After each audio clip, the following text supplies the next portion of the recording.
I'm here today with a great quilter that I know who has a long arm machine, and she does a marvelous job with her quilting. And she has quilted for me and several of my friends for a good number of years, and I thought it might be fun for you to get to know her and hear her story and things that you should think about if you're interested in having someone quilt your quilts. So her name is Cheryl Stewart, and she is sort of in the indie area, but she's, I'm sure she would take a quilt from wherever.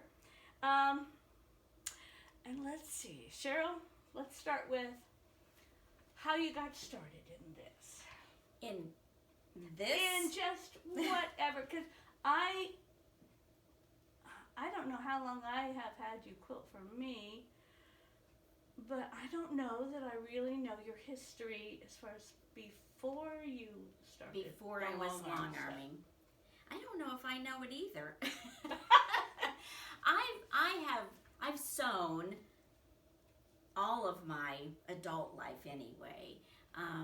My mother was a great seamstress, so I learned how to sew from her. And I used to make all my clothes and that sort of thing. And then somewhere along the line, I'm not quite sure when, I just started making some quilts. I mean, it's probably been 20 years ago maybe. And I enjoy that. I enjoy and the same with quilting, the creativity part of it. You know, you get that satisfaction when you've completed something, if you're happy with it. So I've been sewing and making quilts for a long time. Okay. And then you got into this long arm stuff. Got into the long arm stuff. What happened was I worked for a company as a sales rep. I was their only sales rep. Okay. So I had a company car and a phone and a laptop and the whole bit, and I went out of town every week. And they were a small company, and one day one of the owners suddenly died, and he was the guy with all the money. So I only lasted a couple more years. I was their big expense, so they had decided that they didn't need me anymore. But I had been thinking this would be something fun to do someday when I retire. And I said to my husband, you know, I've wanted to do this. What do you think? And he thought it was a good idea. And so I bought a used machine because I didn't want to, you know, put out a ton of money and then not knowing if it was going to actually become anything or not. And so my first machine was a Gammill, and it was a used machine.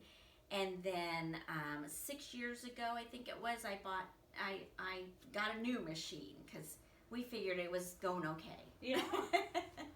Well, I know that I've had you quilt for at least 6 years.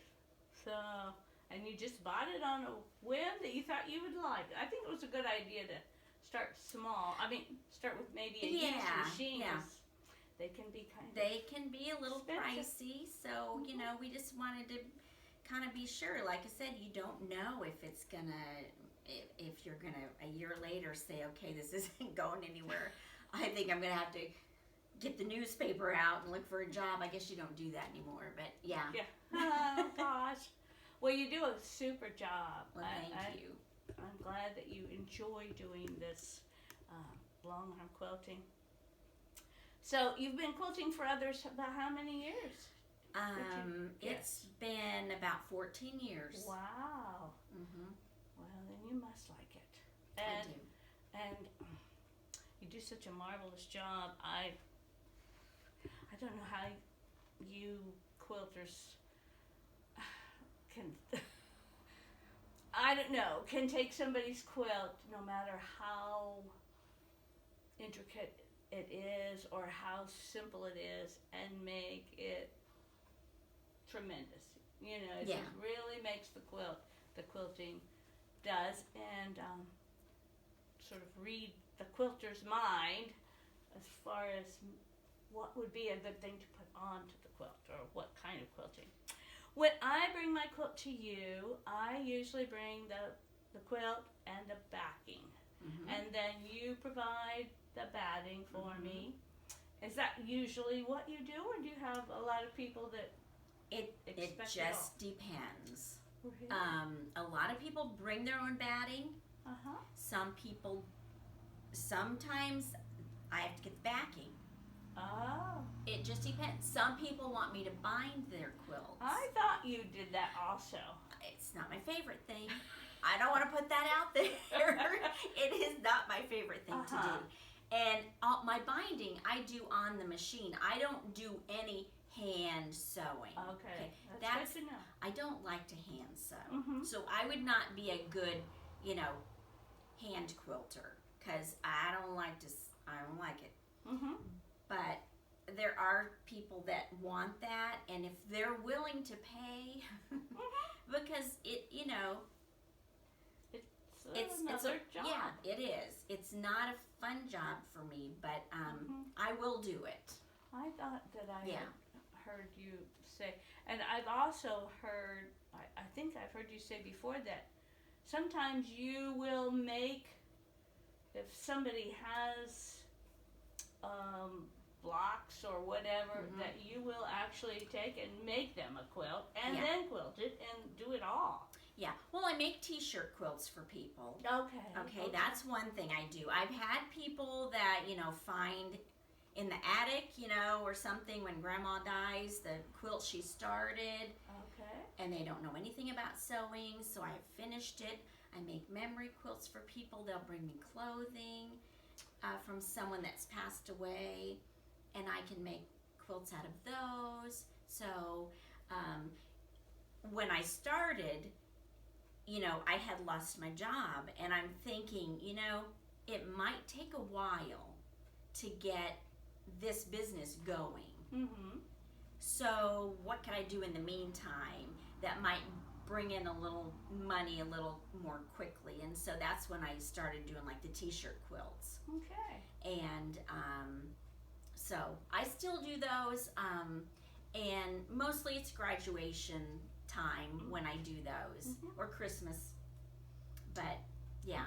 Well, that is good to know, because I do hear of a lot of people that are interested in t-shirt quilts, memory quilts, and I don't do those. Okay. So I'm always glad to have someone, if you're interested in that, consider Cheryl. She will do a great job. So, when a person brings you a quilt, do you have certain things that you like to talk over with the quilt maker before you actually start quilting? And Well, what do you do?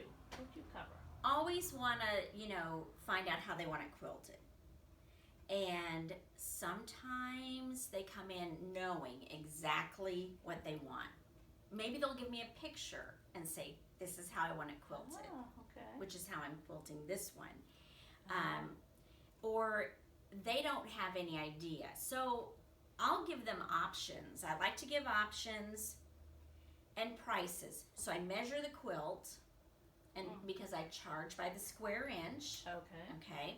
And then I'll say, if you want an all-over design, like meandering or swirls or loops and swirls or something, it's this much. If you want something like that just in the body of the quilt and then something different on the borders, then it would cost this much.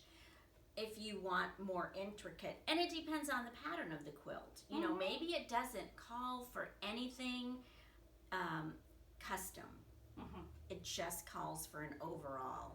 And so it just looking at the quilt, seeing what they want. Sometimes I see one thing and I'm thinking, oh, that quilt would be pretty done like that, but maybe they don't want to spend the money. It's their money, so I'm going to do it however they want it. Yeah. But I try to give options. Okay. Well, and I there is a big difference between whether you how you want to use the quilt. Yes. Whether you want to have it as an heirloom treasure Right. or put it in a show, or whether you just want to throw it Yeah. Or it's a on the gift. floor. Yeah. Yes. A gift sometimes. Something. Yeah. So it all just depends. Okay. I usually, when I bring you a quilt, I make sure that I have it pressed and try to make sure that the back is plenty big enough. That's good. Is there anything that you prefer that a quilter definitely do before they bring you a quilt? And is there anything that you don't want them to do before they bring you a quilt? Well, making sure the backing is bigger, and I say 3 to 4 inches is kind of what I prefer. Okay. Okay, on every side. Oh, okay. So I've had to make many a phone call where I say, hey, your back's not big enough. What are we gonna do? And then we have to figure out how we're gonna handle it.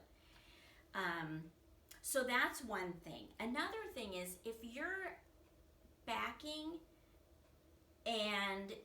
if your backing's directional and if your top is directional, what I would like is for you to take a note and just write top and pin it to the top of the back and the top of the quilt top. Uh-huh. Then I don't have to wonder which direction do these flowers go. You know what I mean? Yeah, that's a And good point. you might have bought the material and you might look at it going that it goes this way, because sometimes people go, well, flowers grow this way, but I might look at it differently. So that is something I really appreciate. Okay. The other thing is if you can put your name and phone number just in the bag, on the quilt, that would be helpful too. So I think those are maybe the only things, but yeah, if it's directional, I always like to know. Yeah, well, that would make, yes, Yeah, because you don't want to have to try and figure out as you're trying to put it on the machine where the top is and how it's going to fit with the back. And you know, I had somebody, I did a quilt the other day, and she put a note on it where the top was, on both of them. And I thought, I wonder why why it's important that the top, the quilt top, she showed me where the top was. But then as I got to looking, the fabric on the back, and then there was some of that fabric in the quilt, and she wanted those both going the same way. Oh, I see. So Okay, yeah. that's always good Makes to know, sense. because I probably wouldn't have looked at it that way. Right, So when you first look at it. yeah. Okay, how do you decide what to quilt? You said you usually ask and suggest some things. Is there anything that you like to quilt more than other things, or do you just look at it and say, oh, I think I'll put a flower here? I know some people come in and say, definitely, I want feathers going here. Yeah. But there's a lot of times when I think, I'm not sure what I want. I'll just let Cheryl figure it out. And you know, it depends on the style of the quilt too. That's You know what I right. mean? Like if it's more of a modern. But I love feathers. Okay. Whether it's circular feathers or feathers around a border or things like that. You know, I'm not excited about ruler work. Oh, that's a good point. But I had forgotten that this- nowadays rulers are a big deal. This quilt is all rulers in Okay. here, and it doesn't excite me, but you know, You can do it. I can do it. So I don't know.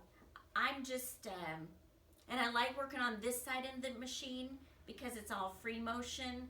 rather than that side of the machine, which would be if I was going to do a pantograph or something. Oh, I see. And I Okay. have some of those, but I don't usually offer them because it's not what I enjoy, Mhm. you know. And yours is not specifically, I mean, it's not computer done, so No. it's all you. It's all me. You might decide to do something, and there might be a stitch that might not be exactly Right. squared with another stitch. Exactly. But that's fine. Yeah. I like that too. Okay. I like that.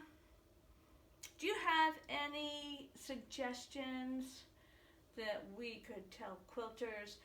I know I don't like to do the big quilts, so I bring my bigger quilts Mm-hmm. to you to have you quilt them. But the littler quilts that I work on at home, do you have any suggestions for people that have to use their home machine to either whatever size quilt they're working on, for them to do their own quilting? Anything that you have learned? I guess, you know, a lot of women say they've tried to do it at home and it's difficult, but like with this, it's just practice, practice, practice.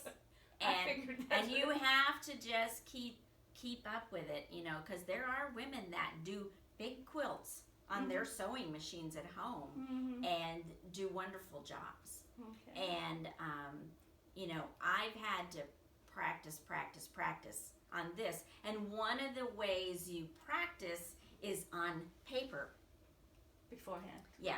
And get that muscle memory going in your mind so that, you know, if you know a design you want to do, work on it on paper. But then again, I don't ever do anything on my home machine, so I don't know how that, you know, I don't know. It's different when you have when you're working the sewing machine more like a pencil than when you're trying to work the paper underneath. Yes, and have a stationary exactly. needle. So see, I don't know what I'm talking about, but No, you do, because I do think the practice is the biggest thing, and I think the before you start just working on it either with a pencil and paper or you know, practicing. Yeah. Now when you've done this for years and years, I don't suppose you need to practice a feather before you do it, but I need to practice because I just don't do it all the time. Yeah. Yeah. So, okay, we're going to show some quilts that she has here and some that I brought because she has quilted for me, because I wanted you to see some examples of things that you can have done on your quilt and how it really adds to the quilt. Right behind us is a quilt that Cheryl did for a lady. And I don't know if you can get that close up, but she has there's feathers going around, and it's beautiful fall colors. Yeah. And And there's, you know, I've outlined the these leaves leaves. there. And just, And that's why I love the custom quilting, because it's not something that has to be the same on this block as this block is. So Right. outlining these feathers, but doing something different on this block. This block looks like it has little tiny swirls in the center of the it log does. cabin. Yeah. Well, see, there's a big feather. There's a feather that goes around here. And then I did swirls inside the feather. But then there's some leaves I've done here. Yeah. But, you know, that's more, and then this block. Isn't It's- that pretty? Yeah, there's some little feathers in each one of these points. And this is all batik. Yes. And you've used sort of a That's tan probably, thread? it's probably a khaki color thread. You know, there's certain colors of thread that blend well with everything, and khaki's one of them. When you have all these colors, Yes. you need something that's... You need something because no matter what color you pick, it's gonna show more some places and And not others. as much some places. So this is just a beautiful quilt. Yeah.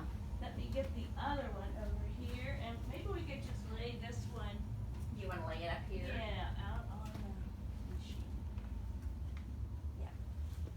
Sometimes just looking at the back of the quilts is what's so Well, yeah. exciting. I 'Cause always it- say you get a twofer. Yes, Because you get the the backs pretty look back. nice. Aren't these colors pretty? Blues and browns. Yes. And, And see, isn't that there's my beautiful? feathers again. Yes. In the middle, and then and here, Oh, I really like how the... and I just kind of swagged some of these. I just thought this quilt was so pretty. It is. It I just, just like you said, the colors. this light thing that has both the brown and the blue in it. Really, Yes. it's just enough action in the print there to make this really outstanding. Yes. And it's a big quilt. It is a big quilt. I don't know how, but it's a nice one. Yes. So. Well, very good. Let's fold this one up. And we'll get a couple others. And you know, another thing I thought about too, one thing I'd say not to do, Okay. and this is mostly for new quilters that Right. might not realize this, but don't pin it together. I've had people come Really? with their quilts sandwiched Oh, and really? pinned together. Well, that's a good point. I didn't know anybody had, but I can see how somebody would do that. I Yes, didn't and then we know. have to take all those pins out. Right. Oh. So, yeah, that'd be another suggestion not to do. And I just got one this week like that, so Oh, that's my. what made me think of that. Yes. And you know, now I'm not sure that you do this, but I heard, it's been a few years ago, someone told me that they could, if I just wanted to bring my quilt in the back to them, that they would baste it for me. That it was easy to stick it on their machine and just Right. really like do a light basting. I thought, that's a lot of work. But do you do that? I have done it. I've got a lady that does a whole cloth quilt, Oh. and she'll, by hand. Uh-huh.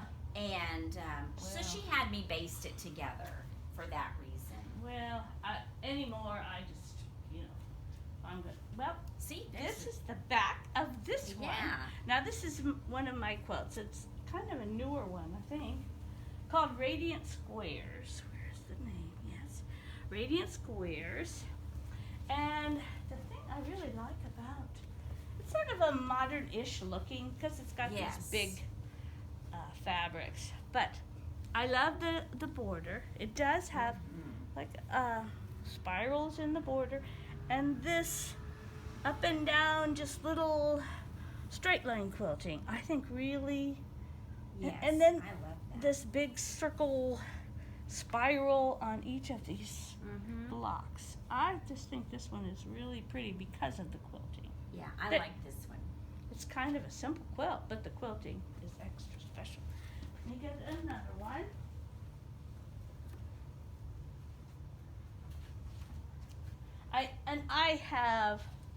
I don't know how many I have that you have quilted. Right. Probably 10, Yeah. maybe even more. But this is Howard's birthday quilt. Oh, wait here. And it's just a little kid quilt. But there's just little circles or little bubbles all over it. Mhm. And she's quilted around Howard so that he is sort of standing out. There's big swirls in the side. I just think Yeah, that's This- a cute quilt. it's a good way to quilt a kid quilt. Yes. Kid quilts, you don't have to do real fancy stuff. Right. Make them even better. So this is one And I like the way you kind of just did Just- swirls there. Well, wavy lines. Wavy lines, Yeah. okay. Wavy lines in there. Very nice. I like And that quilt. one more. I might need to get that quilt pattern for you. I've got a new grandbaby on the way. Really? Oh, that's right. I think you're Number 12. Yes. Okay, well, this one is directional. Yeah. So, This is the top. yes, this is the top. And the way we know that is because the back is There we going, go. it's directional. Yes. So, I don't know that I mentioned that when I brought it over to Cheryl, but maybe I did. I try to pay attention to that. And this is My Happy Campground. So And cute. again, she's gone around the applique. She's put a little quilting in the trees, which Mhm. I think, and these trees or these green triangles they're a little bit different, but I just think it's so interesting. I wish I could think of all these ways that you quilt. Once I get past going around the edge and maybe what can I put in the center, and You know what? so much to think about. Pinterest is great for that. Oh, really? Pinterest has quilt. Oh, yeah. See, I don't know. Oh yeah, if I I just- can't think of something, I'm on Pinterest. I am a lazy person and let it go to you. And then I don't know. I do watch when I bring a quilt if I do a lot of beadwork or something that I don't do that before I bring it to my quilter Right. because I don't want them to get broken or In I the don't want way. you to have to deal with that. Yeah. But sometimes, and I do tell quilters that rickrack is fine usually. It Mhm. doesn't cause problems, but beads and buttons and all of that can be Yeah. a pain. But I don't know when I brought this to you if I had these. You did Beads? not. Okay. No, because when you opened it up, I thought, oh, those are cute. Yeah. Yeah. And I probably just stuck those on right when I got them home. Yeah. So, let's see. I think we've covered just about everything. I am so glad that you are so good. and you're not Thank so you. far away. And I don't know what I would do if I didn't have long arm quilters that are ready and will take quilts and get them back in a good amount of time, Yeah. especially for someone who usually wants to do a pattern with a quilt, or I can't wait too long. I know a lot of times there are wait times on Yes. getting your quilt done. Yes. So if There you do are. have a quilt and you want someone to quilt it, you have to consider that when you call a quilter. They won't be able to stop right then and get your quilt in. But if you expect or give them some time, a lot of times they will put you on a list and say, first time I can get your name comes up, I'll get you in. So Yeah. And there seemed like there was a point in time when I had so many people wanting things quickly. about Christmas time, right? It's a lot of times about Christmas time. So I finally decided, you know what? I'm going to charge an upcharge. Oh, So if you want it that quickly, because my thing is, don't make your problem my problem. The fact that you waited I'm telling. to get something finished at the last minute, and now you want Yeah. me to do it at the last minute. I don't mind doing it, but when I do it, then it pushes everyone else back a little bit. Good point. So, I just say, okay, well, it's going to just cost you a little bit more. Mm-hmm. And if that's fine and you're willing to pay it, then I'll do it. Good way to do it. So, Now, if someone wants to contact you, mhm. what's your contact? How's the best way to get in touch with you? Well, call me or text me. And your Cheryl's sewing. Well, No. Now you can look me up on Facebook. Okay. Okay, under So Much Fun Quilting by Cheryl, S-E-W. So Much Fun Quilting by Cheryl. Okay. If you've got Facebook. Otherwise, you can call me Okay. or text me. And my number's 317-831-8625. Okay. Right now, I've got about a 2-month wait time. Okay. And so that's the best way to get a hold of me. All right. I don't know of anything else, and I would highly recommend her. And I thank you for watching our little introduction to Cheryl Stewart. She's an excellent quilter, and it's so wonderful to know that we have people that in the quilting world there are so many different avenues. I'm glad, because I probably wouldn't last as a long arm quilter. But we do have long arm quilters, and there's a little spot for everybody, and we're all happy in our spots, I think. So thanks for watching.